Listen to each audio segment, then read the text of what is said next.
Hello and welcome to Tales of Ajidrami Online TV.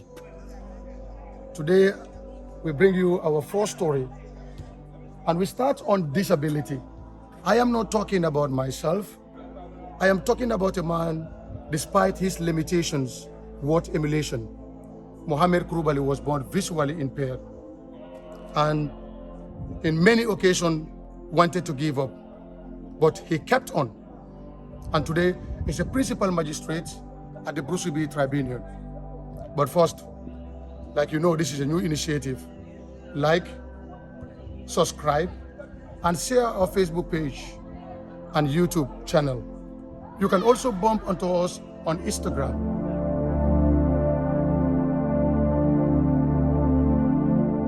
Now in life, we all have our limitations somehow, either vincible or invincible, physical or otherwise. Muhammed Krubally was born with one such, visually impaired. I am Muhammed Krubally. I was born in the Gambia here, in the rural area, from a village called Sankulekunda. It is found in the Central River region of the Gambia. I am a person with disability, and my disability status is visual impairment. And I was born with visual impairment. I went to the primary school from Sankulekunda with my visual impairment. Then there was no braille facility to read and write with. I found it very difficult there because people thought I would not be able to make it since there was no facility for the blind and visually impaired. So later I gave up my education because we thought it was not possible, until later we learned that there were facilities like braille and its related support equipment in Banjul where blind and visually impaired could read and write. I was then transferred to Kampama Primary School in Banjul where I was using braille reading and writing facilities. I made it from the primary school in Kampama, then to Gabajahumpas Junior Secondary School. I used to use braille reading and writing materials. Then I did well there. I was even a counselor at the junior school. Then I proceeded to Nusra Senior Secondary School from grade 10 to 12. I was reading the same braille reading and writing materials, braille machine, tape recorder, and a typewriter. I made it in Nusrat. Then I proceeded to Gambia Technical Training Institute where I studied A-level law and diploma in law and advanced diploma in law. Successfully I made it, and I was using the same braille machine to read and write with, tape recorder and typewriter. Then I proceeded to the University of the Gambia from 2010 to 2013. I was equally using braille reading and writing facilities and a tape recorder until later at the third year of my university, where I was fortunate to have a laptop with a speech reading material called Dolphin Guide. So I was using that to get my notes for the first time in soft copy format, where I triumphed. I made it from the University of the Gambia Law School. Then I proceeded to do my bar, which was also successful. From there, then in 2014, I was appointed as the first visually impaired magistrate on the bench. And then the same 2014, I was also called to bar as barrister and solicitor of the Supreme Court, the first visually impaired lawyer and the first visually impaired magistrate in the Gambia. As a sitting magistrate presiding over civil and criminal cases, equally as the cited persons or even better, I served in the jurisdiction of Banjul Magistrates Court. I disposed of a lot of criminal and civil cases. I also serve as a sitting magistrate at Bundu Magistrates Court, where I presided and concluded a lot of criminal and civil cases. I also proceeded to Brikama Magistrates Court. There I was in fact the only magistrate handling two different courts. I was the chairperson of Children's Court, presiding over criminal and civil cases involving children, legal maintenance, legal custody, legal parentage, adoption, and the like. and I was also managing a regular court in Brikama. Then in 2020, around September, I was promoted directly from first class magistrate to a principal magistrate and transferred to a different jurisdiction here in Brusubi. I am the head of Brusubi Magistrates Court as principal magistrate, presiding over criminal and civil cases. I have staff working on them, all of who are cited. I have assistant registrar, a junior magistrate. I have a secretary, a clerk, a cleaner, an orderly, interpreters, process servers, watchmen, all working under me, and they are all directly under my supervision. I am currently, as I said, the principal magistrate, the head of the court in Brusubi Magistrates Court here. People with impairment have had it rough everywhere. From the dire condition we have to live in the streets to misunderstanding at work and at home. Muhammed Krubally also had his hard share of the nightmare.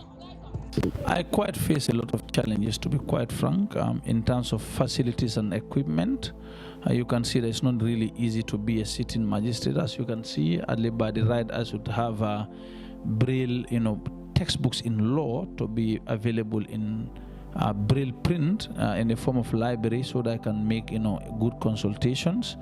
Not all the materials are really available in soft copy format that I also use as one of the medium or modicum of communication. That one also is not really available. So you can see that it's not also easy, because those you work with are not that much conversant or familiar with disability matters. So you really pose a lot of difficulties, at least to have maybe a secretary qualified who will understand disabilities matters to help you print out some things, as well as the clerk as well. So all these are challenges that I continue to have at work, and I definitely wish my employers will take cognizance of this account to always give me somebody, a clerk or a secretary, who is patient and who will understand disability matters, who will be willing to learn, at least in order to adopt the situation. Krubally is happily married with 2 wives and 3 kids. The senior or first wife has had it all in the social setting for being married to a man visually impaired. I can remember on our wedding day, immediately I come in the crowd. People were calling me, telling me, how do you love this man? Because the man is visually impaired. I told them that matters not. And I love him, and this love is natural. Nobody can stop it. And I will support him up to the last dot, inshallah. With all the disabilities, he is perfect, I can say. He's a good husband, taking care of his wives, and then we are proud wives today. And then taking good care of the family, especially the son and the daughters, because he has 1 son and 2 daughters.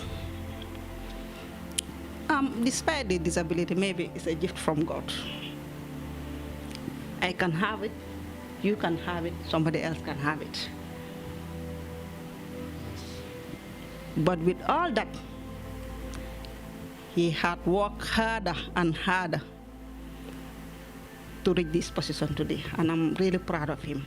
The time he was even going to the university, friends do call me and tell me, is your husband really visually impaired? Because he's always extraordinary in class. Is that the real fact? I will tell them yes. This is a gift from God. Then God has to protect you and guide you. And with determination, everything is possible. We have to understand, because it's not easy being a principal magistrate, then the chairperson of disability unit, and the like. It's not easy, he's always busy. But we have to understand. As a wife, we have to be supportive, we have to be helpful, and then, we have to be understanding. What did he do at home? Do you sometimes pull him into the kitchen to say, hey, today? Oh, he's helpful. At times he do sweep, he do go to the market, and then he do everything. He is helpful at times. He is helpful.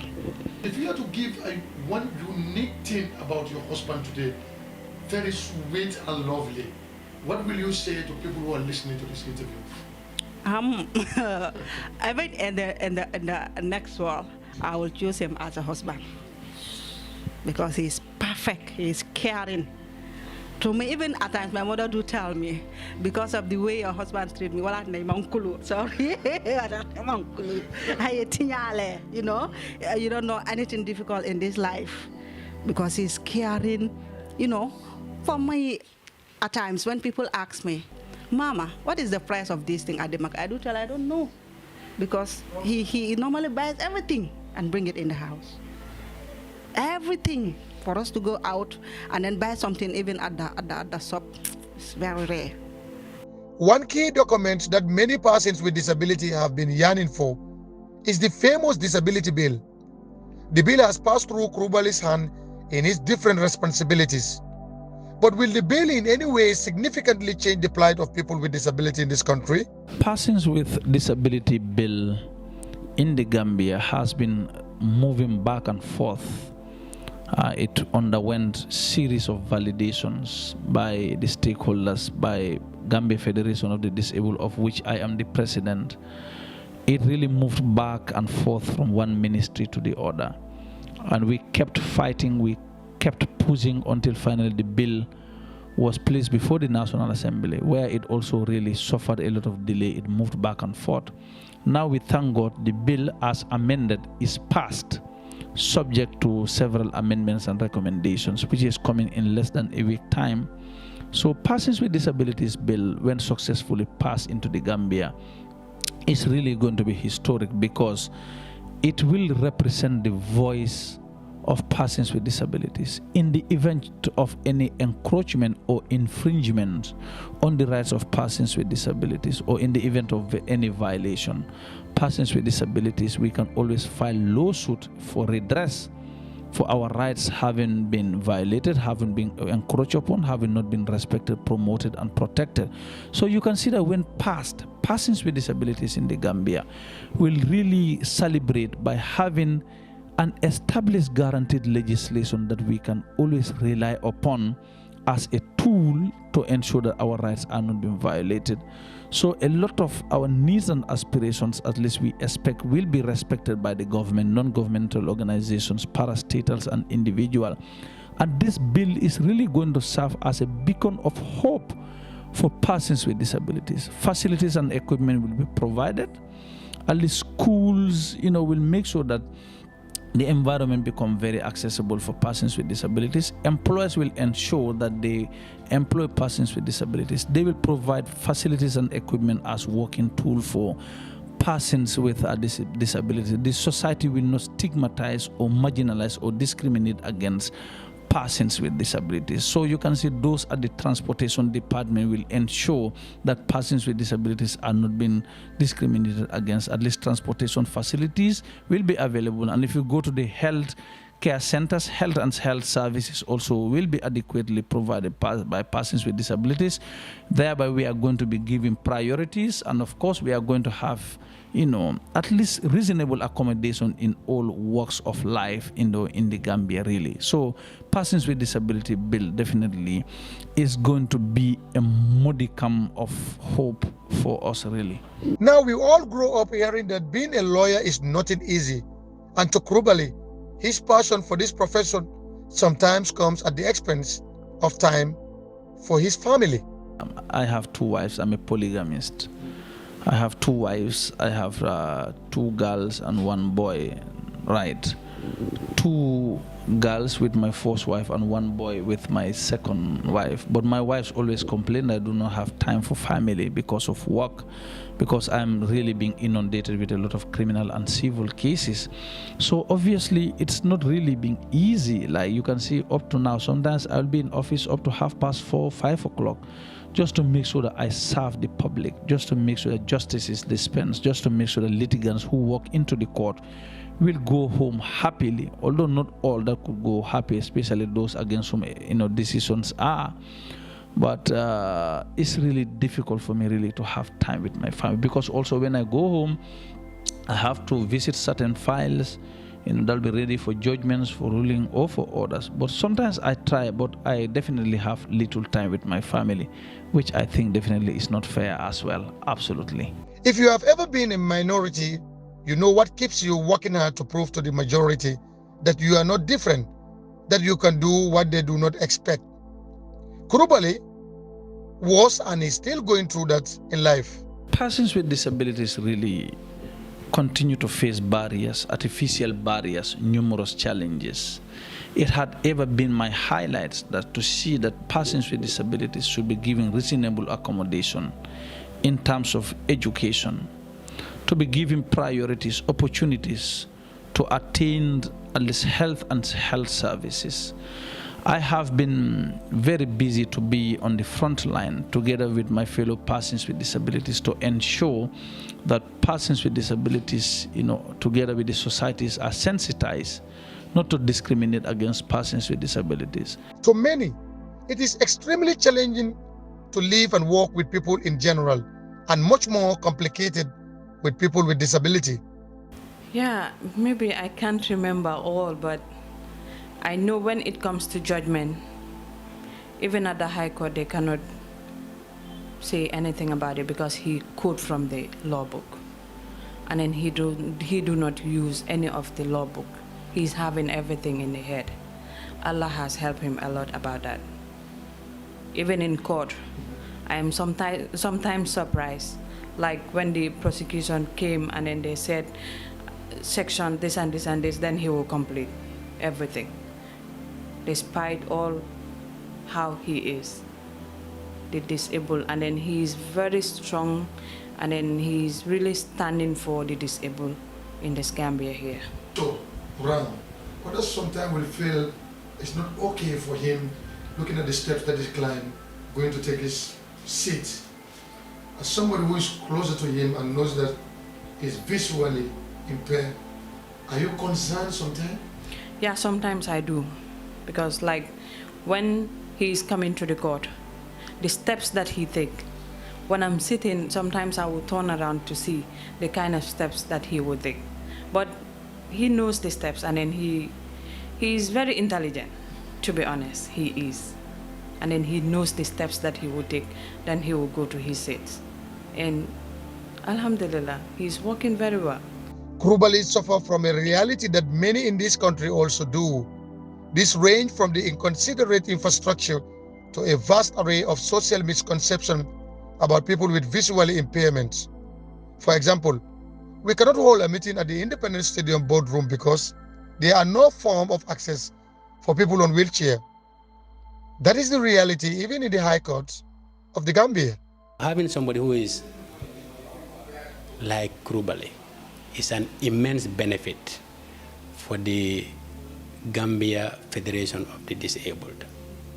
His advocacy skills is, let me say, almost excellent. Yeah. He believes in what he does. He believes in what he says. He has passion to help the disabled community. We know in Africa there are a lot of challenges and there are a long way for us to meet their needs. Okay, and the laws, there are a lot of changes that should be done. We have international treaties that the Gambia is part of, which actually we cannot implement fully. Because I give you an example. One day I went to the quadrangle. I saw a doctor that is differently able in a wheelchair. He should go up the stairs. You can imagine a whole government administrative building like the quadrangle. There is no lift. And the Gambia is part of protocols, international treaties, that should cater for the disabled community, which means if we are to implement that, we should have lifts in every public building to allow them easier access. But looking at him, I became acutely aware of the disadvantages that highly educated members who are part of the differently abled community face. You can imagine a doctor. So, given the platform as the chairman and having that background in law, he will be able to pinpoint what the federation needs more than anyone else. He feels more for others who are in a similar position than himself. There are challenges in our buildings. You go to the law court buildings in Banjul, we don't have lifts, and then he had to climb the stairs to access certain parts of it. There is that likelihood of missing his steps. Yeah. But as a young man who is determined to achieve his goals, he would not normally think of himself in that situation. But how other members of his community that he advocates for would feel in that position. From Krubally's story, which is a reality of many in and outside the country with impairment, has taught us that every human being has something to offer to society.